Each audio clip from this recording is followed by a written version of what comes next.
Aujourd'hui, nous allons parler du plus grand vendeur de tous les temps, sinon le plus grand marketeur de tous les temps. Eh bien, il s'agit de Joe Girard qui a vendu plus de 13 000 voitures au cours de sa carrière et qui détient le record Guinness de l'homme qui a vendu le plus de produits dans le monde. Donc bonjour, moi c'est Clémence et vous êtes sur Esprit Marketing où on parle de marketing digital, de vente, d'entrepreneuriat et de plein d'autres choses. Aujourd'hui, je m'intéresse à un sujet qui est très particulier. Il s'agit de la vente et du plus grand vendeur qu'il y a eu au monde. Donc, suivez avec moi cette vidéo. Vous aurez sûrement des astuces pour vous, pour votre entreprise, pour le commerce que vous faites ou bien des choses, des éléments pour satisfaire votre curiosité.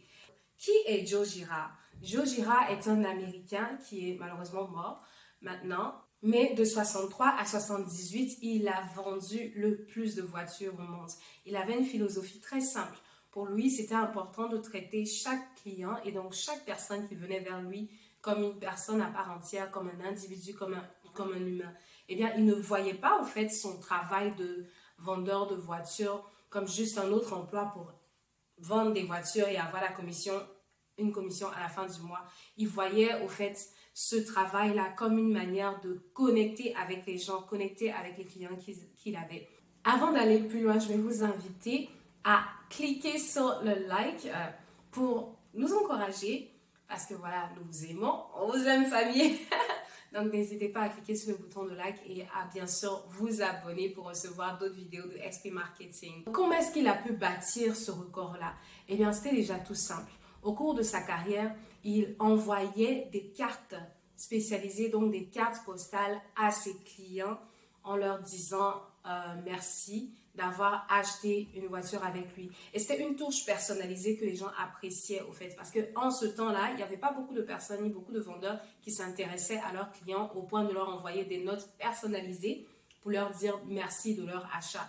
Et donc lui, chaque fois qu'une personne venait acheter chez lui, il allait écrire une note, écrire à la main quelque chose et envoyer la lettre à ces personnes-là. Il faisait ça à chaque fois qu'il avait des ventes, quitte à envoyer même 40 000, 30 000 lettres au cours de sa carrière, il l'a fait. Parce que pour lui, la vente, c'était pas seulement au moment où on avait le client en face de nous, mais c'était aussi après la vente. Donc, après la vente, comment est-ce qu'on maintient la relation avec le client et comment est-ce qu'on fait sentir au client qu'il est toujours important et qu'il n'est pas juste important lors de l'achat.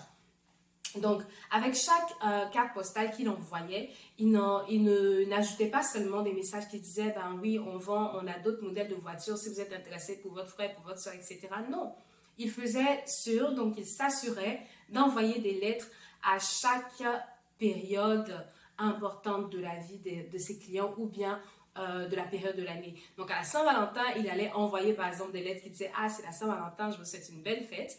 Encore à Noël, il allait envoyer des cartes personnalisées qui disaient bonne fête de Noël, bonne fête à vous et à votre famille. À Pâques, il allait envoyer des lettres qui disaient bonne fête de Pâques. Donc, il ne négligeait absolument aucune de ces périodes-là pour faire sentir à ses clients qu'ils étaient importants pour lui. Et on le voit souvent, on essaie souvent de le faire, les compagnies essaient souvent de le faire, mais c'est jamais assez personnalisé. Et lui, grâce à cette touche-là d'écriture, les gens se sentaient au fait importants. Et ça va être un élément qui va apporter une touche en or au fait dans votre stratégie de marketing. Non seulement ça, mais pendant la vente, il faisait sentir à ses clients qu'ils étaient encore plus valorisés et appréciés. Donc, il allait dire à chacun de ses clients qu'il les appréciait, qu'il les aimait, qu'il aimait leur présence. Et ça va être un élément important. Est-ce que vous aimez vos clients? Donc, est-ce que vous aimez vos clients? Est-ce que vous les appréciez? Parce que lorsqu'ils choisissent d'être avec vous, d'acheter chez vous, ils décident de vous faire confiance au lieu d'aller chez une autre personne. Donc, c'est important de mentionner à vos clients que vous appréciez le fait qu'ils vous aient choisi et que vous les appréciez eux-mêmes en tant que personne. Donc, lui, chaque fois qu'il avait des rencontres avec ces gens-là, il allait leur dire « Je vous apprécie et je vous apprécie énormément », quitte à bâtir une certaine relation de confiance, une certaine relation amicale et que les gens se sentent vraiment privilégiés. Donc, il y avait ça, mais aussi dans les lettres qu'il envoyait, il s'assurait de mentionner le fait que voilà, qu'il appréciait ses clients. Donc, je vous aime bien, je vous apprécie, venez quand vous voulez, pour faire sentir aux gens que vraiment, c'est pas juste de la vente qu'on fait, Mais on les trouve importants. Je sais que je répète mes mots, mais c'est important au fait que vous gardiez en tête cet aspect-là parce que c'est ce qui va vous démarquer de la compétition et faire sentir à vos clients que vous n'êtes pas juste là pardon, pour vendre, mais vous êtes là aussi pour des relations à long terme. Donc, c'est ce qu'il faisait. Et en plus de ça, eh bien, chaque fois que les clients venaient acheter avec lui, il allait au-delà, au fait, de ses tâches normales. Donc, en général, lorsque les gens venaient acheter une voiture, ben, on se limitait à la vente. Mais lui, qu'est-ce qu'il allait faire? En plus de la vente, il allait demander aux mécaniciens d'aller faire des réparations d'extra, des checkings d'extra, pour s'assurer vraiment que tout était parfait, quitte à faire un contrôle d'huile ou un contrôle de moteur, en tout cas plein de choses. Et à la fin, lorsqu'il devait rendre des clés à ces personnes-là et qu'on leur disait, ah bah tiens, on a réparé ça sur votre voiture ou bien on a fait ceci sur la nouvelle voiture que vous avez, et que ces personnes-là disaient, oh mais combien ça me coûte? Il leur disait, ça ne vous coûtera rien, c'est gratuit. Et ces personnes-là étaient encore plus satisfaites. Donc, ça va être important, en fait, d'aller au-delà de ce que vous pouvez offrir à vos clients, surtout si vous êtes dans un service, dans des services de luxe ou bien dans des services de mi-luxe. C'est important de faire sentir aux clients qui sont spéciaux, quitte à leur offrir quelque chose en plus, un petit cadeau ou bien un autre élément ou un service à la clientèle vraiment parfait qui va leur permettre de savoir que voilà, c'est pas juste une voiture qu'ils ont achetée, mais avec la voiture, il y a d'autres cadeaux qui viennent avec. Et bien, encore, ceci va renforcer le sentiment de privilège qu'ils auront en faisant affaire avec vous. Donc, tous ces éléments-là lui ont permis au fait d'être le plus grand vendeur du monde. Eh bien, ce gars-là, même lorsqu'il ne contactait pas les gens pour leur faire des offres de vente, et les gens essayaient de prendre des rendez-vous avec lui. Il y avait des lignes et des fils, des rendez-vous pour prendre rendez-vous avec lui, pour acheter des voitures avec lui, parce que les gens savaient que c'était un homme chaleureux, un homme ouvert, un homme qui prenait soin au fait de ce que les clients voulaient d'abord et pas ce que lui, il voulait vendre en tant que vendeur qui attendait une certaine commission.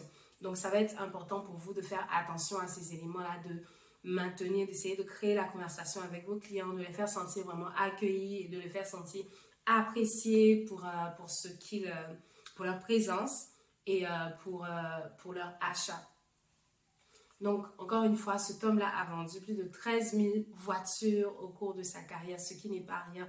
Donc, moi, l'élément qui m'interpelle ici, ça va être les messages personnalisés. Parce que pas beaucoup de personnes font cela. Lorsqu'on finit une vente ou bien lorsque quelqu'un finit d'acheter avec nous, bah, c'est fini, on laisse la personne et puis voilà, tant pis, tant mieux. Mais il y a une manière au fait d'aller recontacter ces personnes-là, de les garder avec nous. Parce que quand vous avez un client, ce n'est pas juste pour une fois, pour un achat. Vous voulez que ce client-là revienne ou encore plus que ce client-là parle à ses amis, à ses contacts et vous recommande. Donc, qu'est-ce qu'il faut faire pour cela? Vous devez absolument, en fait, trouver le moyen de garder le numéro de la personne ou l'adresse courriel de la personne. Ou encore une fois, l'adresse de la maison de la personne. Donc, avec ces éléments-là, vous allez bien sûr écrire des notes personnalisées, que ce soit une semaine après la vente ou un mois après la vente. Bon, un mois après la vente, c'est un peu trop loin. On va prioriser une semaine. Donc, une semaine après la vente, vous allez envoyer une note personnalisée qui va venir de vous, si vous êtes le vendeur ou même si vous êtes le propriétaire, pour dire « Hey, vous avez acheté ça et vous avez acheté tel produit ici. Nous voulons juste vous dire que vous êtes une personne appréciée, que nous apprécions que vous ayez fait le choix de venir acheter chez nous. Et n'hésitez pas, si vous avez toute autre question, nous sommes là pour vous aider. Ce n'est pas juste de la vente qu'on veut faire, mais on veut que vous vous sentiez pleinement à l'aise avec nos produits. Et nous sommes là pour répondre à toutes les questions que vous avez. Signez votre prénom. Voilà. Donc, cet élément, cette touche personnelle, elle va faire comprendre aux gens que voilà, vous n'êtes pas juste une entreprise qui fait du mass marketing, donc qui fait juste du marketing à tout le monde, qui cible tout le monde, mais qui ne prend pas soin au fait d'aller parler à l'individu qu'ils sont. Mais ça va leur faire sentir au fait qu'ils sont respectés en tant qu'individus dans leur personne. Donc, c'est important de faire attention à ça. Et c'est ces cartes-là personnalisées qui ont permis à Joe Girard de battre le record mondial des ventes. Peut-être que vous aussi, ça va vous permettre d'atteindre un certain record de marketing, de vente, qui sait. Donc, est-ce que vous vendez des maisons? Est-ce que vous vendez des produits capillaires ou des produits cosmétiques? Est-ce que vous vendez des vêtements, des chaussures? Est-ce que vous vendez des voitures? Qui sait? Donc, il faut réfléchir à une touche personnelle que vous allez ajouter à tout ça pour pouvoir booster vos ventes. Donc, tous ces éléments-là sont importants. On peut copier Joe Girard ici, mais on peut encore aller plus loin. Parce qu'il décrit, au fait, les gens étaient tellement interpellés par sa manière de faire, par sa réussite, qu'on lui a demandé, au fait, comment est-ce qu'il avait fait. Eh bien, il nous dit ici qu'il a rassemblé plusieurs éléments.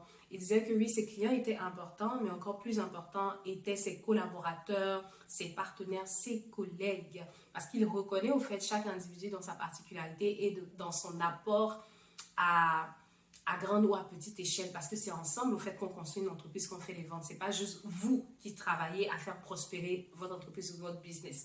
Donc, en cela, qu'est-ce qu'il dit?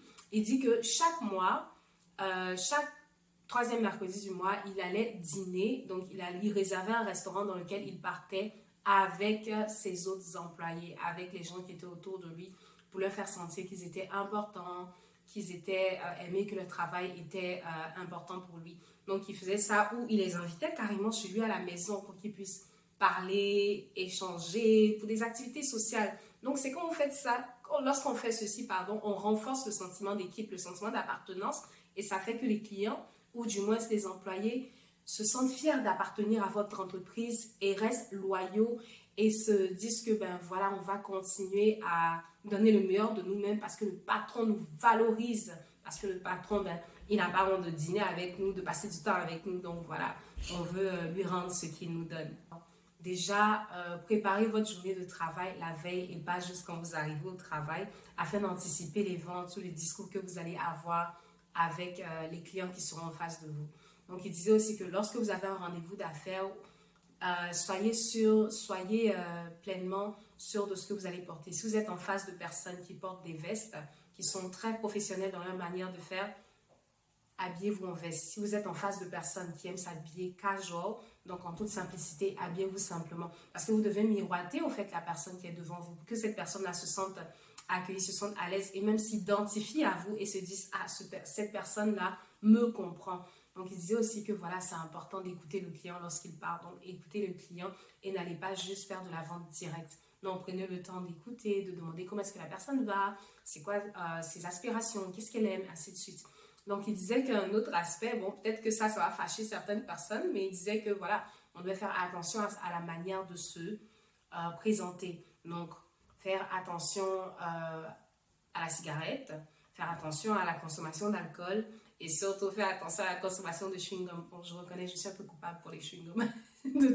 Souvent, je vais manger du chewing-gum lorsque je suis au boulot parce que, bon, des fois, on est fatigué, on mange un peu. Mais bon, il faut faire attention à ça parce que en le faisant, surtout lorsque vous êtes en face de clients, vous avez l'air un peu moins professionnel. Donc, on va faire attention à cet élément-là. Il disait aussi que ça va être important pour vous de respecter les heures. Respecter les heures de travail, donc ne pas juste venir tard ou repartir trop vite. Donc ça va être important. Et un autre aspect aussi, ça va être de actually travailler. Lorsque vous êtes au boulot, prenez le temps de comprendre tous les aspects de votre travail, de votre entreprise et des produits qu'ils vendent. Sûrement qu'on va vous donner une formation et vous expliquer comment les machines fonctionnent, comment vous devez vendre, la garantie qui vient avec les produits, l'assurance qui vient avec, de quoi sont composés les produits. Mais il y a sûrement des éléments qu'on aura manqué de vous montrer. Donc, n'hésitez pas, lorsque vous avez des temps libres lors de votre journée de travail, d'aller faire des recherches, d'aller fouiller un peu plus dans les documents de l'entreprise pour en apprendre plus sur votre entreprise et plus sur les produits que vous vendez. Vous allez voir que vous serez complètement à l'aise à parler devant vos clients, surtout lorsque certaines personnes vous poseront des questions assez techniques. Vous verrez que vous aurez les réponses à tout et que vous n'allez pas juste déblater du blabla. Donc, une autre chose aussi, ça va être d'être une personne qui dit en tout le temps la vérité. Si un client vous demande si vous avez quelque chose et vous savez que vous n'avez pas cette chose, ou bien vous savez que votre voiture, votre produit ou n'importe quoi ne remplit pas tous les aspects que le client demande, eh bien, ne mentez pas au client. Vous devez être vraiment honnête et dire de façon terre à terre ce qu'il est de la situation. Parce que si le client trouve que vous avez menti quelque part, eh bien, ça va briser cette confiance-là. Et quels que soient les efforts que vous allez faire dans le futur pour essayer de dire la vérité, le client va juste garder cet aspect-là de mensonge ce mensonge que vous lui avez dit et donc ne va plus vous faire confiance et risque au fait d'aller propager un mauvais bouche à oreille, ce qui ne sera pas positif pour vous. Donc, une autre chose aussi, ça va être de faire attention à votre manière d'établir vos prix. Donc, lorsque vous établissez vos prix, faites attention à ne pas aller trop au-delà de ce que vous pouvez offrir. Parce que si le client, encore une fois, découvre que voilà, pour le prix que vous offrez, eh bien, un compétiteur offre en dessous de ce prix-là, mais à une meilleure offre, donc offre plus de services, plus de produits, plus d'options, eh bien, vous risquez au fait de tomber et de perdre. Donc, c'est bien de fixer les prix lorsque vous êtes sûr, lorsque vous savez vraiment la qualité que votre produit offre, ou lorsque vous savez qui est-ce que vous voulez cibler et comment est-ce que vous voulez leur parler. Mais ne ciblez pas des prix hauts, donc des prix exorbitants juste pour le fun, juste pour le plaisir, pour dire que pour pouvoir juste avoir beaucoup d'argent dès les premiers temps de vente. Non, vous devez être vraiment sûr du pourquoi et du comment est-ce que vos tarifs sont faits. Et de ne pas hésiter au fait d'aller chercher au fait cette compétence-là ou ces qualités-là ou cette valeur qui va donner un coup de pouce à vos tarifs. Joe Girard a dit bien plus de choses, mais nous allons nous arrêter ici et vous laisser découvrir ce personnage illustre.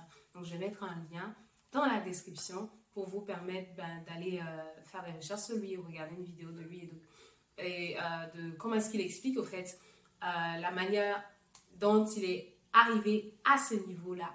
Donc, moi, ce que je retiens ici, comme je vous l'ai dit, et je vous le redis encore, ça va vraiment être de côté de la personnalisation. Et je me rends compte qu'avec le email marketing, on peut le faire. Même avec le SMS marketing, on peut établir ce genre de relation-là avec les clients.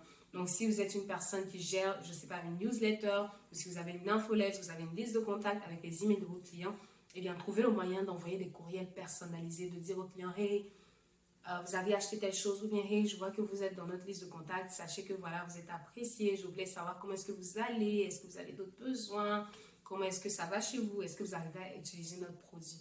Donc, faites cet effort-là, que ce soit par SMS, par courriel ou par des postcards que vous voulez envoyer à vos clients. Vous verrez que voilà, il y aura une différence et peut-être même que les clients vont vous présenter un aspect sur lequel ils auraient aimé que vous travailliez avec eux et ça va vous permettre à vous de pouvoir déceler une opportunité et bien d'améliorer vos services ou bien d'ajouter une corde à vos services.